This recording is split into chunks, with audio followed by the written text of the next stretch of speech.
a plus B সমান 5 এবং a minus B সমান 3 হলে a b এর মান কত? আবারও দেখো a প্লাস বি সমান 5 এবং a মাইনাস বি সমান 3 হলে a b এর মান কত?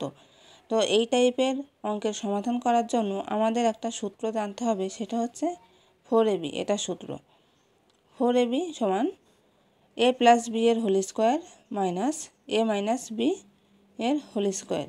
এই সূত্রটা আমাদের মুখস্থ করতে হবে। এখন আমাদের কি করতে হবে, a প্লাস বি এটার মান বসাই দিতে হবে আর a মাইনাস বি এটার মান বসাই দিতে হবে। তাহলে আমরা মান বসাই। a প্লাস বি এটার মান কত দেওয়া আছে? 5, এই যে square, 5 square minus a minus B এটার মান কত দেওয়া আছে? 3, বসাই দিলাম 3, এই যে স্কোয়ার বসাই দিলাম। 5 স্কোয়ার কত হয়? 25 মাইনাস 3 এর স্কোয়ার করলে হয় 9।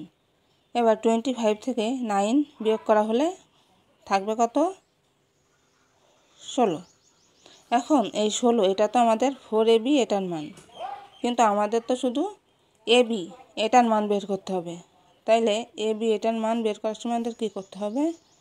এই যে 16, এই 4টা এখানে গুণে আছে, তাই ডান পক্ষে এসে এটা ভাগ হয়ে যাবে। তাহলে আমরা যদি 4 দ্বারা এই 16 এটাকে ভাগ করি তাহলে কত হবে? 4 হবে। হয়ে গেল উত্তর। তাহলে আমাদের উত্তর হবে গ, 4। বোঝা গেল?